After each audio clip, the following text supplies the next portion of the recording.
आदौ विजित्य विषयान् मदमोहराग द्वेषादिशत्रुगणमार्तयोगराज आदौ विजित्य विषयान् मदमोहराग द्वेषादिशत्रुगणमार्तयोगराज ज्ञात्वामृतं समनुभूतपरात्मविद्या कान्ता सुखावत गृहे विचरन्ति धन्या ज्ञात्वामृतं समनुभूतपरात्मविद्या कान्ता सुखावत गृहे विचरन्ति धन्या आदौ विजित्य विषयान्। सबसे पहले विषयों को मद, मोह, राग, द्वेष आदि जितने भी शत्रु हैं इनको जीतकर शत्रुगणम आरित विजित आदौ सबसे पहले विषयान मद मोह राग द्वेषादि शत्रुगणम विजित्य इन सबको जीतकर आरित योग राज्य योग के साम्राज्य को पाकर ज्ञात्वा अमृतम अमृत पद को जानकर समझकर कि मूलतः अमृत पद क्या है। समनुभूत परात्म विद्या कांता सुखा और ब्रह्म विद्या रूपी पत्नी के साथ आनंद का अनुभव करते हुए जो विचरण करते हैं वे धन्य है। ठीक है। आदौ विजित विषयान विषयों को जीतकर कल आपने सुना। अच्छा, इनको कैसे जीता जाएगा आगे और बताएंगे, हम लोग पहले अलग से विचार कर रहे हैं। कैसे भी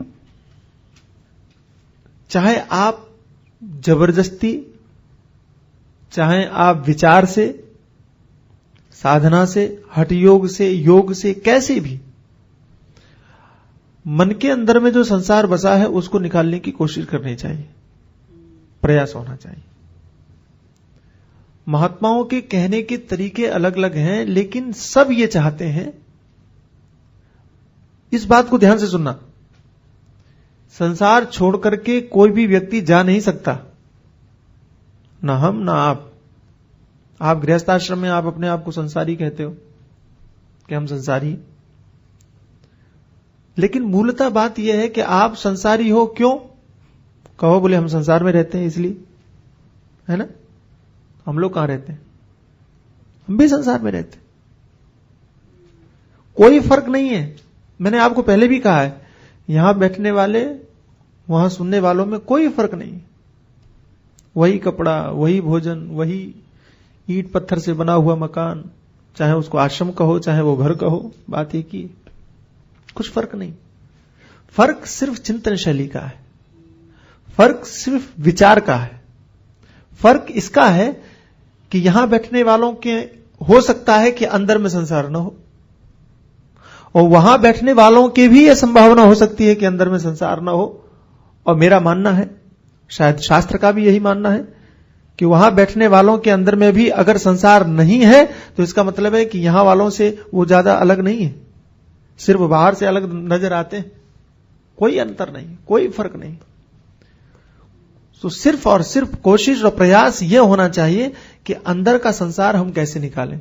तरीके कई हैं, बहुत सारे तरीके हैं, और आप लोग सुन भी चुके हैं, मैं भी आपको कह चुका हूं कि बार बार चिंतन करो, बार बार भजन करो, बार बार भगवान को याद करो। यही एक सर्वोत्तम तरीका हमको मालूम पड़ता है, सबसे सरल तरीका यही मालूम पड़ता है कि आप सतत लगातार भगवान का स्मरण करो, संसार को निकालने का इससे बढ़िया और कोई सरल रास्ता नहीं, कोई भी सरल रास्ता नहीं। वो करके देखो, तो कैसे भी करो, ये आपके ऊपर है, च्वाइस रखिए, पसंदगी रखिए कि आप कैसे चाहते हो, ये आपके ऊपर निर्भर करता है। कई लोगों को हठ योग ज्यादा अच्छा लग रहा था, ठीक है भैया वैसे करो। किसी ने कह दिया कि नहीं जी, विषय जब तक दूर नहीं होंगे, जब तक मन में वैराग्य नहीं होगा, तब तक हम रसगुल्ला नहीं खाएंगे, मत खाओ। अगर ऐसे छूटता है तो ऐसे ही सही, लेकिन करो। अगर ये कठिन लगता है तो दूसरा कोई सरल रास्ता अच्छा मैं अभी काशीकानंद जी महाराज को पढ़ रहा था तो मुझे बहुत अच्छा लगा। कहने लगे कि जरूरी नहीं है हर आदमी को सरल रास्ता पसंद आता हो,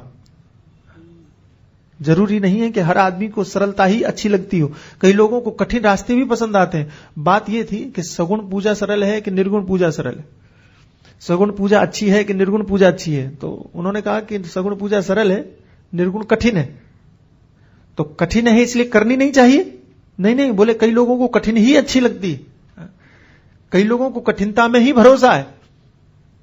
तो ये च्वाइस है, ये आपकी इच्छा है, आपके ऊपर भगवान ने छोड़ा है, संतों ने छोड़ा है कि हम ये बताते हैं ऐसे करो, ऐसे करो, ऐसे करो, कैसे भी करो लेकिन करो, जो मन को भाए, जो तरीका अच्छा लगे।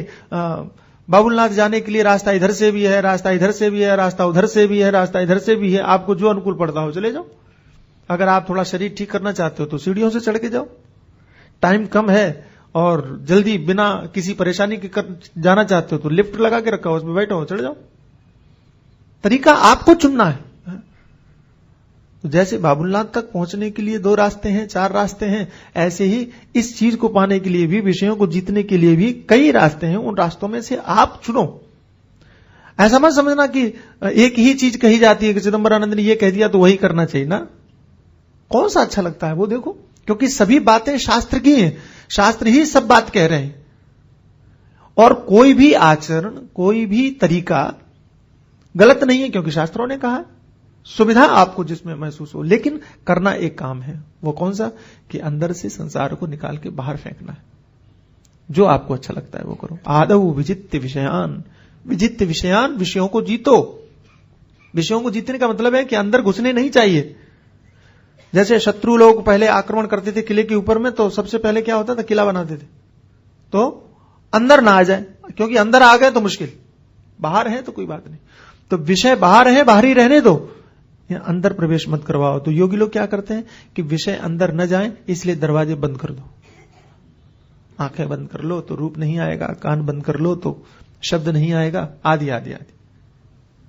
मैं छोटा था जब घर में, तो पता नहीं संस्कार कहिए, और हमारे पिताजी जो थे वो बचपन से ही संतों के साथ मिले जाते थे, बिल्कुल छोटे से ही।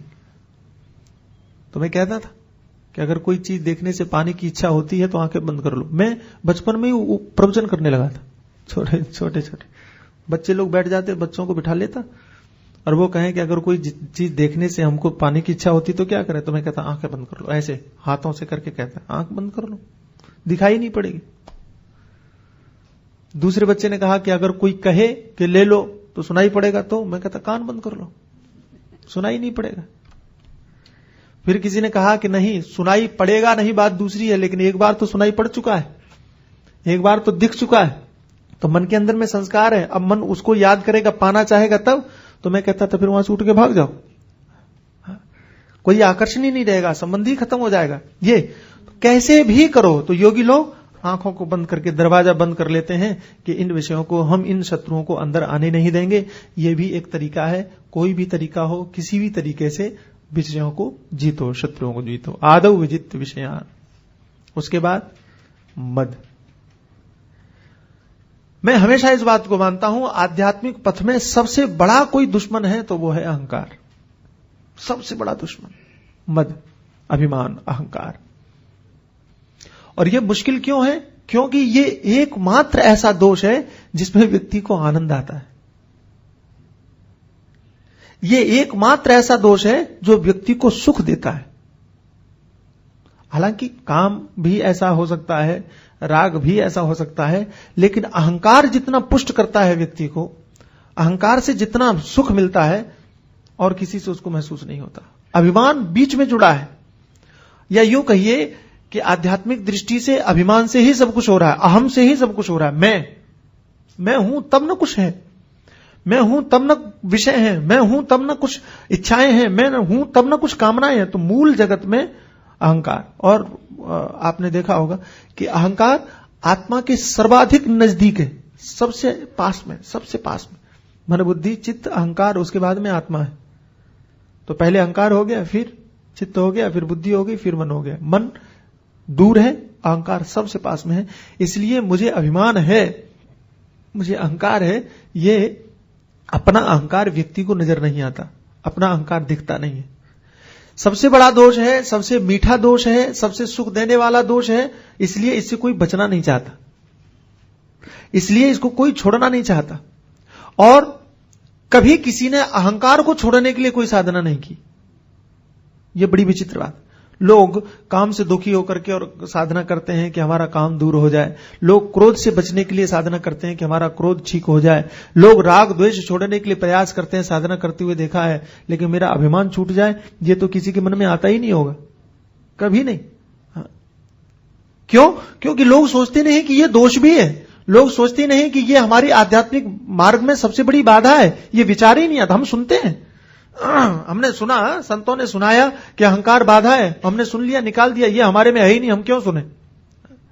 अपना अहंकार दिखाई नहीं पड़ने की वजह से इस रोग को, इस दोष को हमने कभी स्वीकार ही नहीं किया, इसलिए इससे बचने का प्रयास भी नहीं किया। और ये हमेशा बाधा बनकर के हमारी आध्यात्मिक उन्नति में परेशानियां खड़ा करता रहा।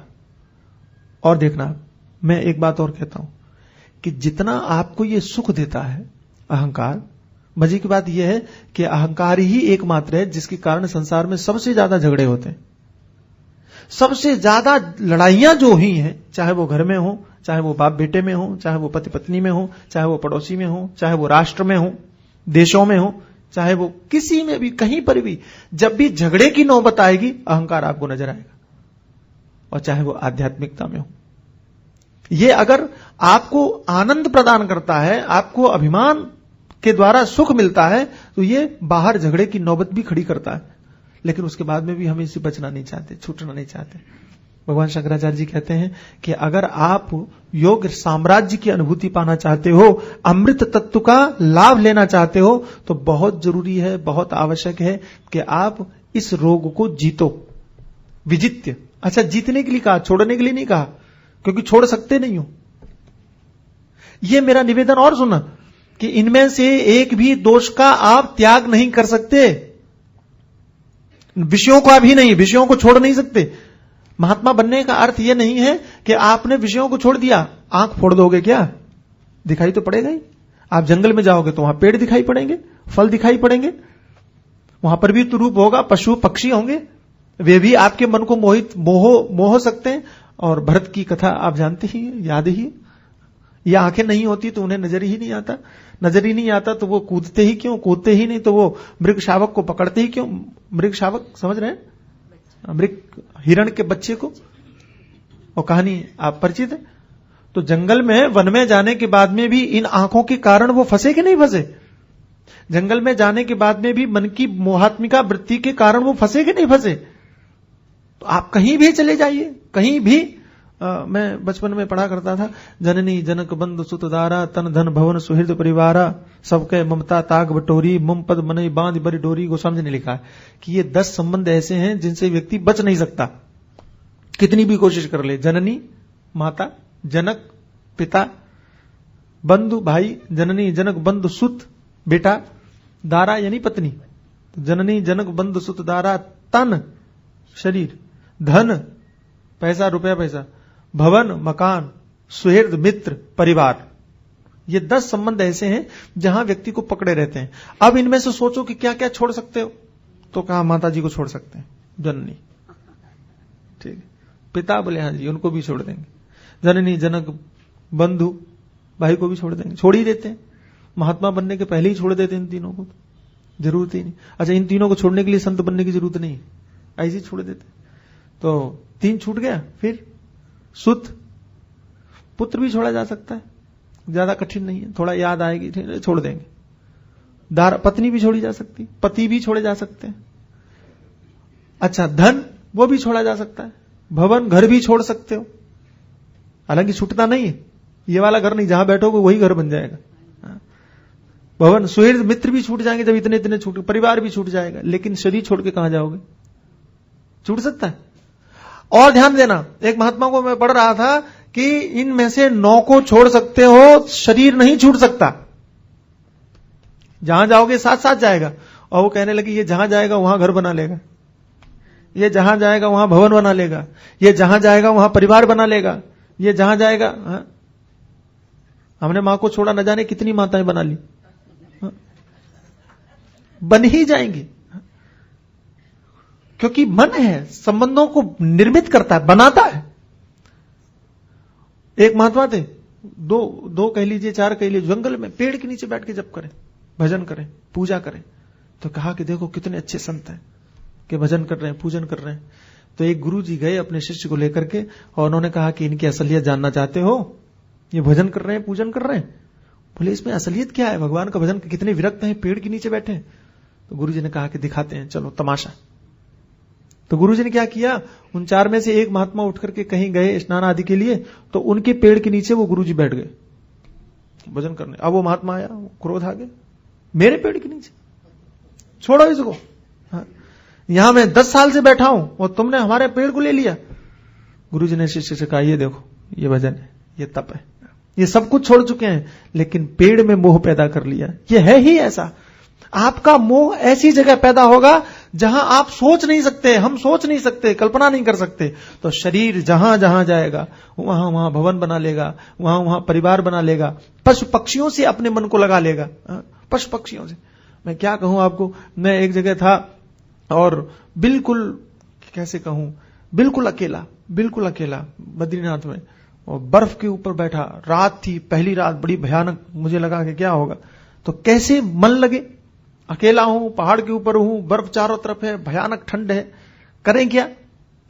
देखो, मन लगाने की बात बता रहा हूं आपको कि ये मन अपनी चीज कहीं ना कहीं ढूंढ ही लेता है, कहीं ना कहीं। तो कहीं आवाज आ रही है तो बोले हाँ कोई है। सामने बद्रीनाथ का ऊपर जो वो लाइट जलती है ना, लैंप, उसको देख लिया, बोले हाँ कोई सहारा है, देखो मन ने ढूंढ लिया। अच्छा, भजन करना था भगवान का, तो लैंप की क्या जरूरत थी देखने की? भजन करना था भगवान का, स्मरण करना था परमात्मा का, तो बाहर किसी आवाज को ढूंढने की क्या जरूरत थी? लेकिन ये मन है, जहां भी तुम इससे जुड़ोगे ये कुछ न कुछ सहारा ढूंढेगा, बिना सहारे की टिकेगा नहीं, है रहेगा नहीं, हर जगह। ये अद्भुत बात है, आप प्रयोग करके देखना। इसलिए शास्त्रकार ये नहीं कहते हैं, भगवान शंकराचार्य जी ये नहीं कहते हैं कि इनको छोड़ दो, क्योंकि छोड़ सकते ही नहीं हो, छूट सकते ही नहीं है, छूटेंगे ही नहीं, तो विजित्य, जीतना पड़ेगा आपको। ये रहें लेकिन इनको मार के रखो, ये रहें लेकिन इनको दबा के रखो, ये रहें लेकिन इनको जीत करके रखो। ये हारे हुए होंगे तो प्रभावी नहीं होंगे। एक महात्मा को मैं सुन रहा था, उन्होंने कहा कि जब तक ये शरीर है तब तक सतोगुण, रजोगुण, तमोगुण तीनों रहेंगे, कोई नहीं खत्म होगा। नींद आएगी ही आएगी, चाहे जितने बड़े योगी बने रहो, भूख लगेगी ही लगेगी, चाहे जितने बड़े योगी बने रहो। तो शरीर भले ही कम खाते हो, ज्यादा खाते हो, ये अलग बात है। आप 12 घंटे में 1 घंटा सोते हो और 11 घंटे जागते हो, 24 घंटे में 1 घंटा सोते हो, 23 घंटे जागते हो, संभव है, समझा जा सकता है, मैं मान सकता हूं कि ऐसा हो सकता है। लेकिन आपको 1 घंटा सोना पड़ेगा, तो वो 1 घंटा सोना क्या तमोगुण नहीं होगा? भूख लगी अगर आप भोजन करते हो तो क्या रजोगुण नहीं होगा? आप उठ करके और अगर चलते हो, पैर आपके पैरों में आपकी क्रिया है, आंखों में क्रिया है, हाथों में क्रिया है, तो क्या ये रजोगुण नहीं है? छोड़ ही नहीं सकते, संभव ही नहीं है, त्याग नहीं संभव है। तो बोले सत्व को प्रभावी बना लो, रजो और तम को, रज और तम को आवश्यकता के अनुसार इनका उपयोग कर लो, बस ये है विजित्य, इनको जीतो। तो न तो विषयों को खत्म किया जा सकता है, अच्छा शब्द स्पर्श रूप रस गंध इनको मिटाया जा सकता है, इनको खत्म कोई कर सकता? कोई नहीं कर सकता, लेकिन जीता जा सकता है। मैं हमेशा कहता हूं, अंधकार को खत्म नहीं किया जा सकता, जीता जा सकता है।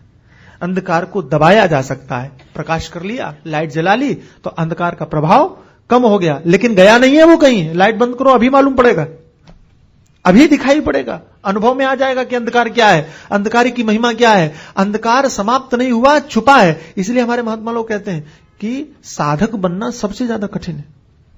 गुरुजी हमको बचपन में पढ़ाते थे, सती होना सरल है, सरल शूर का काम।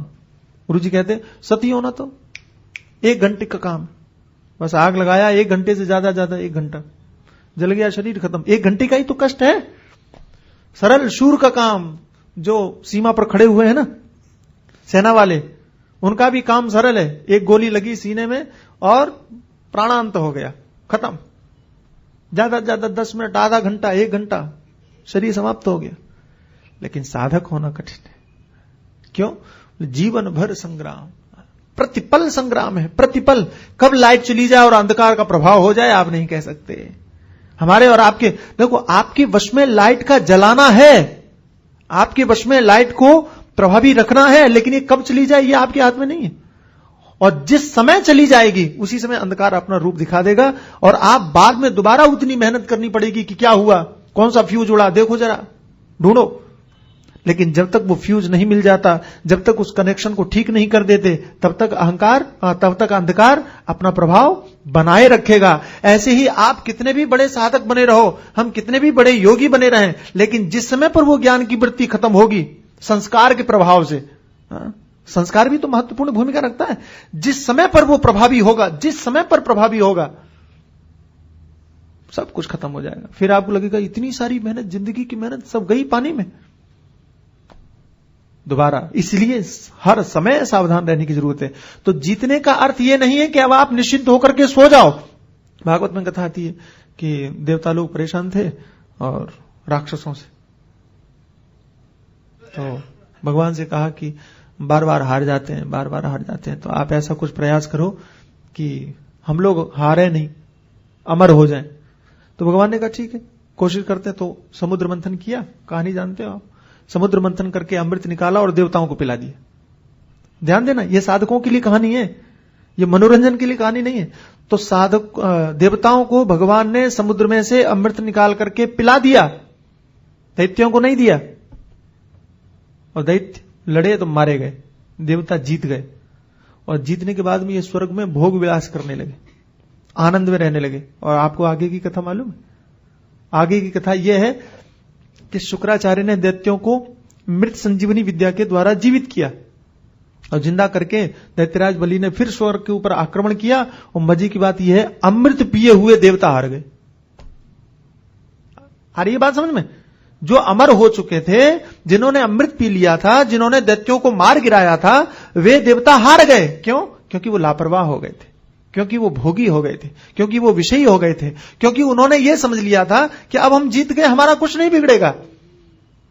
अमृत पिए हुए देवता हार गए। बताइए हम लोगों का क्या होगा? ये कहानी है हम लोगों के लिए। तो हमें ये नहीं सोचना है कि जीत गए तो बस खत्म। इसलिए भगवान शंकराचार्य जी कहते हैं विजित्य, जीते हुए हो तो इसका मतलब है कि टांग फैला के सोना नहीं है कि बस जीत लिया, अब खत्म, चिंता की जरूरत नहीं है, अब कोई हमारे ऊपर आक्रमण नहीं कर सकता। नहीं जी, कभी भी आक्रमण हो सकता है। सावधान, प्रतिपल। जीतने वाले को तो ज्यादा सजग रहना पड़ता है क्योंकि उसके दुश्मन और बढ़ जाते हैं।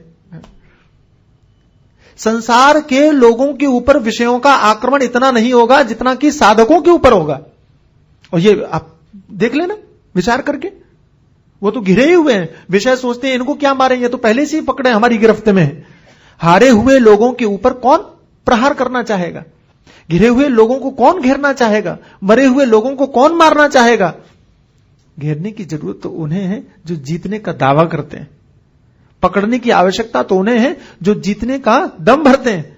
तो हम साधक हैं, जीतने की राह पर हैं, हमारे रास्ते में कांटे ज्यादा मिलेंगे, इसलिए सावधान। विजित्य, ये विजित्य शब्द महत्वपूर्ण लगता है हमें, विजित्य शब्द खास लगता है कि जीतो, लेकिन जीतने का मद न हो। मद से भी जीतना है, अहंकार से भी जीतना है, और निश्चिंतता नहीं होनी चाहिए, सावधानी आवश्यक है। आदौ विजित्य विषयान मद और मोह। ये मोह क्या है? बोले पारिवारिक नजदीक जो आपके लोग हैं उनमें जो आपकी प्रेमात्मिका वृत्ति है वो मोह है। मोह जिनको आपने नजदीक बना लिया है। राग और मोह में मुझे एक फर्क नजर आता है, राग प्रत्येक वस्तु जो आपको अच्छी लगती है उसमें आपका मन चिपक सकता है, वो राग है। किसी भी वस्तु में जो आपका प्रेम है, किसी पदार्थ में, किसी व्यक्ति में, किसी भी चीज में जो आपका प्रेम है, जो आपकी चाह है उसको पाने की, वो राग है। रागात्मिका वृत्ति के कारण ही आपको उसको पाने की इच्छा होगी। लेकिन जिनके बिना आप रह नहीं सकते, जिनके अभाव में आपके यहां पर धक धक बढ़ने लगती है कि ये चले जाएंगे तो वो क्या होगा, ये मोह है। ये भी शत्रु है, ये भी रुलाने वाला है, ये भी कष्ट देने वाला है। और अहंकार अगर सबसे भारी है तो मोह कम नहीं है। मोह सकल व्याधिनकर मूला।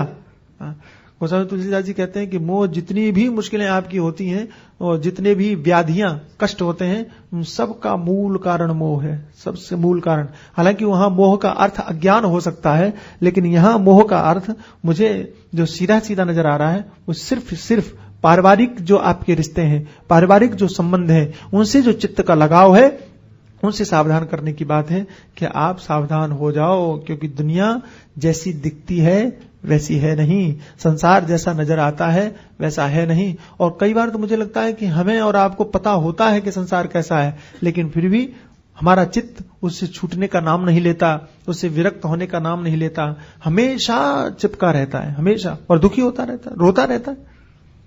और यह तो सत्य है कि संसार जैसा दिखता है वैसा होता नहीं, शायद उससे ज्यादा खराब होता है। जितना हम सोचते हैं उससे ज्यादा खराब होता है।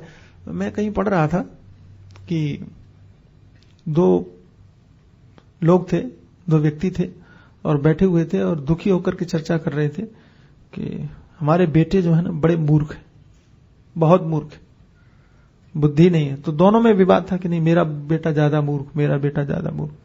तो क्या बोले अभी प्रयोग करके देख लेते हैं कि किसका बेटा ज्यादा मूर्ख है। ठीक है, तो एक ने अपने बेटे को बुलाया और कहा यहां आओ। तो गया, बोले जी, तो जाओ ऑफिस जाकर के पता लगाओ कि पापा ऑफिस में है कि नहीं।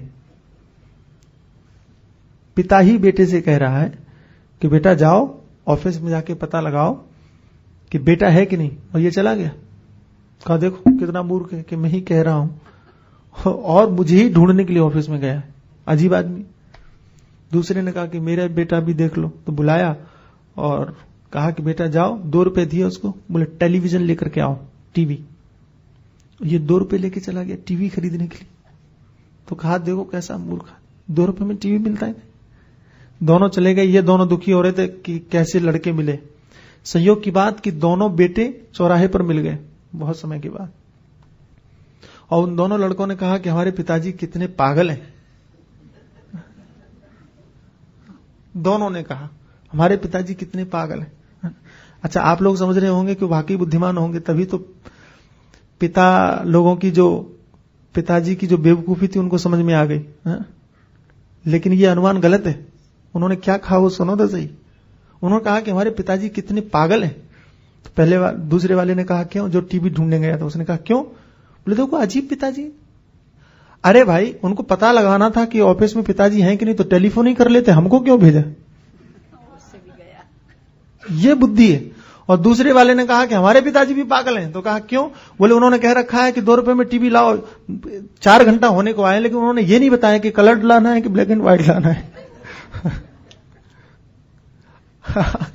हम जितना सोचते हैं ना उससे ज्यादा सत्यानाश है संसार में। जितनी कल्पना हम कर सकते हैं, जितना हम क्या कहें, अद्भुत है, अद्भुत है। मोह में रस है, मोह में आनंद है, मोह में प्रेम है, मोह में अनुराग है। किसी आयुर्वेद के डॉक्टर को, वैद्य से मैं सुन रहा था कि मधुर चीजें थोड़ा सावधानी से खाना, कि ये ज्यादा कड़वाहट पैदा करती हैं।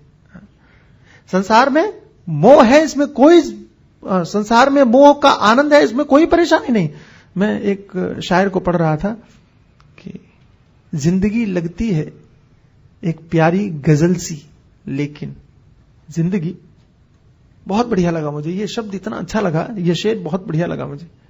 संसार में आप देखोगे बहुत आनंद लगेगा, बहुत सुख मिलेगा। जिंदगी लगती है एक प्यारी गजल सी, लेकिन जिंदगी लगती है एक प्यारी गजल सी, लेकिन इसका हर शेर बड़ा दर्द भरा होता है। संसार में आपको लगता है यहां जाएंगे तो आनंद मिलेगा, यहां जाएंगे तो सुख मिलेगा, यहां जाएंगे तो प्रेम अनुराग न जाने क्या क्या, लेकिन कदम कदम पर दर्द है, कदम कदम पर दुख है। और उतना दुख है जो हम सोच नहीं सकते, कल्पना नहीं कर सकते।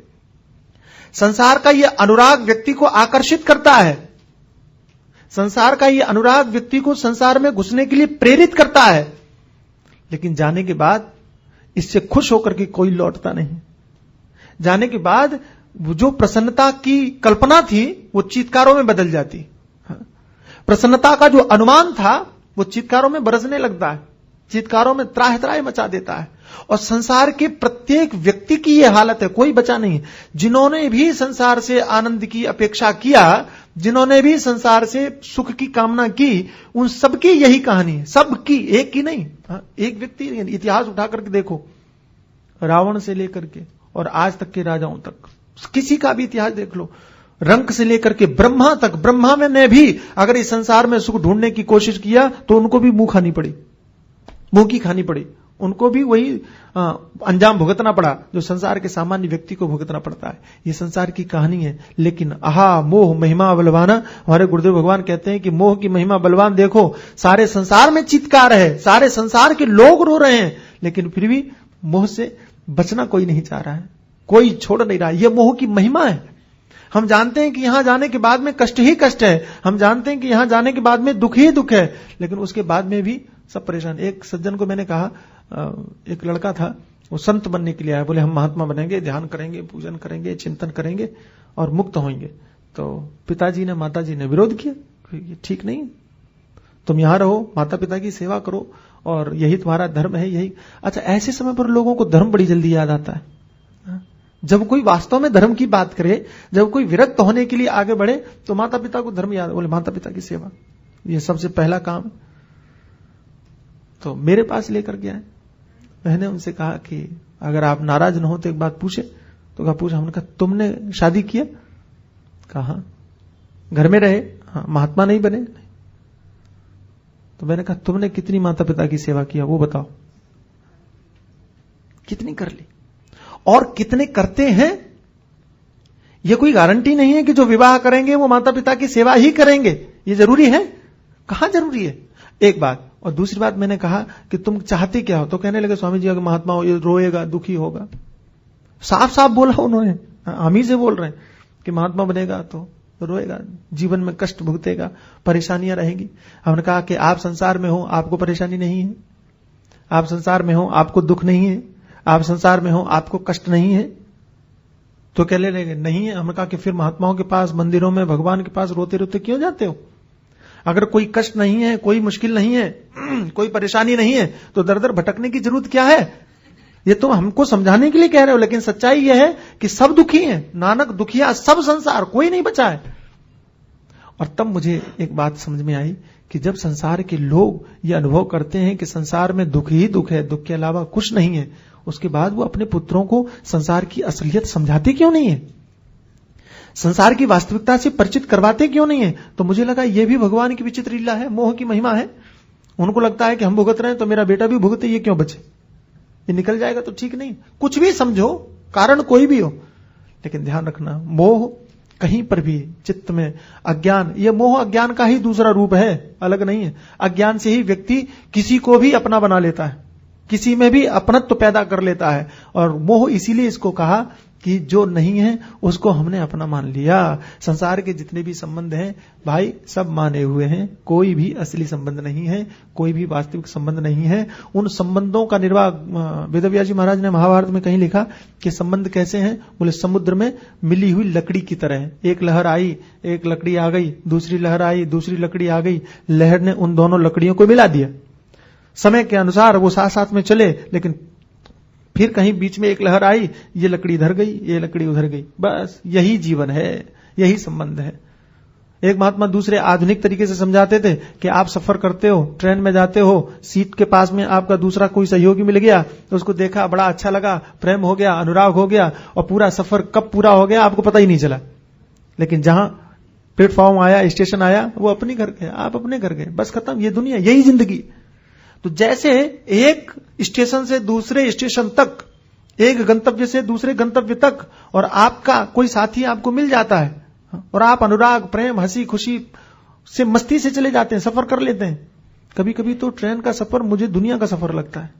वहां हंसने वाले भी लोग हैं, वहां रोने वाले भी लोग हैं, वहां लड़ने वाले भी लोग हैं, वहां हर तरह के, वहां गरीब भी हैं, वहां अमीर भी हैं। सफर में देखो, इस एक ट्रेन के सफर में आपको पूरा संसार नजर आ जाएगा, पूरी दुनिया नजर आएगी।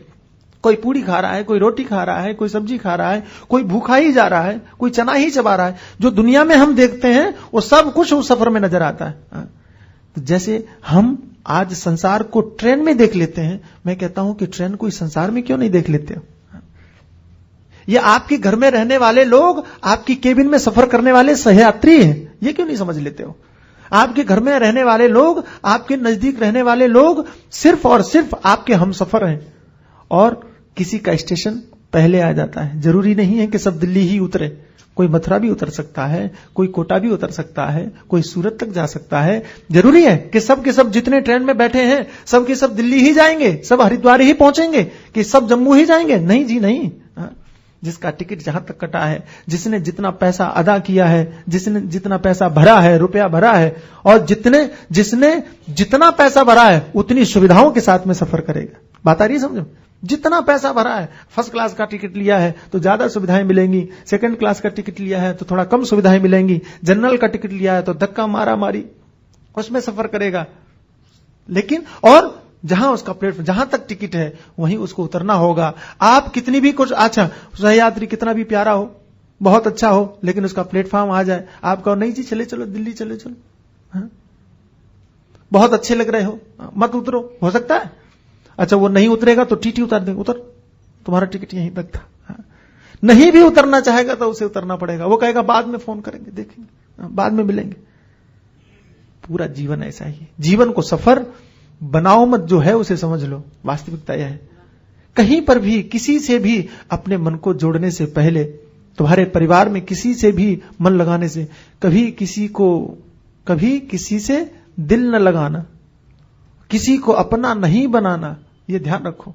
भूल न जाना श्रुतियों का संदेश है, ये वेदों का संदेश है, ये वेदों का उपदेश है कि जहां पर भी हमारा मन भ्रमित होता है, जहां पर भी हमारा मन किसी को अपना समझने लगता है, ध्यान से देखो, वो तुम्हारा है, सिर्फ यात्री है, सिर्फ सहयोग करने के लिए आया है, सिर्फ तुम्हारा मनोरंजन करने के लिए आया है। हो सकता है उस यात्रा में झगड़े वाले भी लोग हों, हमारे घर में झगड़ा करने वाले भी लोग हों, हमारे घर में मुस्कुराने वाले भी लोग हों, वो सिर्फ यात्री हैं, सिर्फ यात्री हैं। तो जैसे झगड़ने वालों का कोई मतलब नहीं, उनका भी प्लेटफॉर्म आएगा, उतर जाएंगे। तुम्हें सिर्फ अपने प्लेटफॉर्म को याद करना है, अपने स्टेशन को याद रखना है।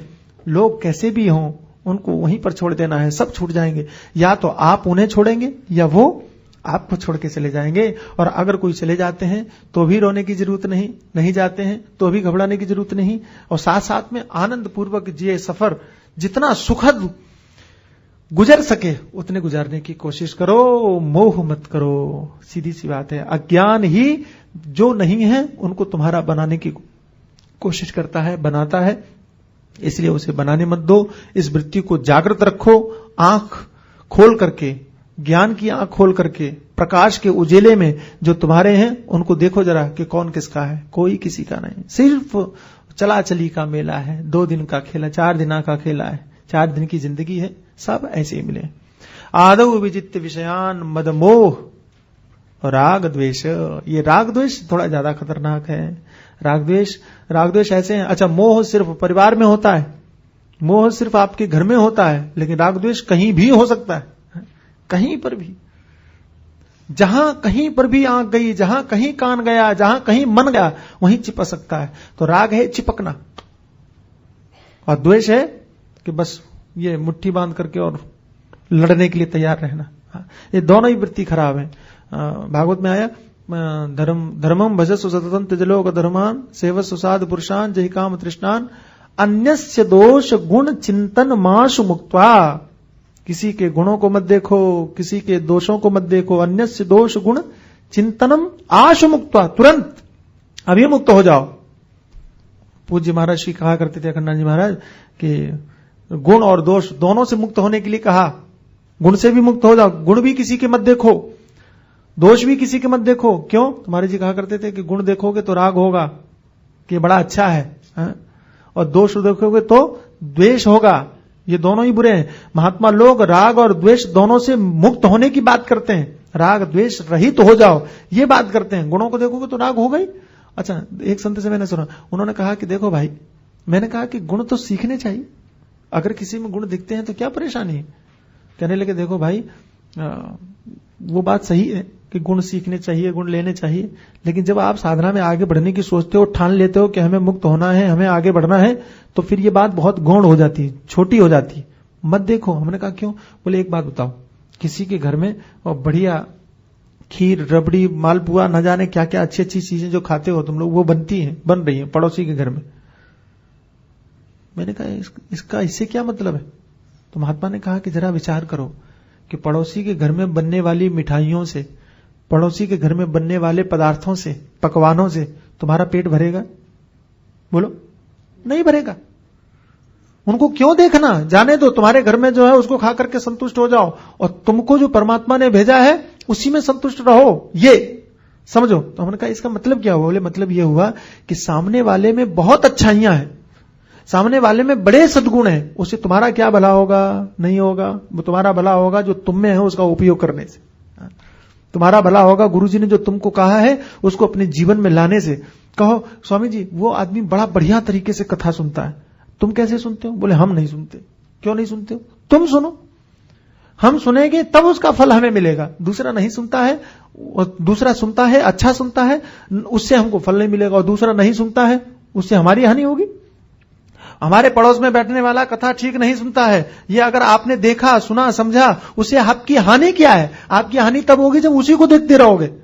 इसलिए कोई नहीं सुनता है तो आपकी हानि नहीं है, आप मस्त रहो। कोई सुनता है, अच्छी तरह से सुनता है, उसे आपका लाभ नहीं है, मस्त रहो। आप अपना लाभ, अपनी हानि आध्यात्मिक पथ पर देखो। अच्छा, दुनिया के व्यापार करते समय, बिजनेस करते समय, दुनियादारी करते समय हम सदैव हानि लाभ की बात करते हैं। मैं कहता हूं आध्यात्मिकता में हानि लाभ की बात क्यों नहीं करते? आध्यात्मिकता में आपको कौन सी वृत्ति, कौन सा आचरण लाभ तक पहुंचाएगा, कौन सा आचरण, कौन सी सोच, कौन सी वृत्ति हानि तक पहुंचाएगी, ये क्यों नहीं सोचते हो? और मैं कहता हूं सोचना चाहिए, जरूरी है, आवश्यकता है। राग द्वेष से बचने के लिए सबसे बढ़िया चीज है, जब भी आपका मन चिपके आप तुरंत सावधान हो जाओ। एक महात्मा थे, बोले नोटिस बोर्ड लगा के रखो अपनी आंखों के सामने। जब भी कोई विषय आए, जब भी कोई बात आए, जब भी कोई चीज आए, आप तुरंत याद करो कि क्या ये हमारे आध्यात्मिक जीवन के लिए उचित है या नहीं।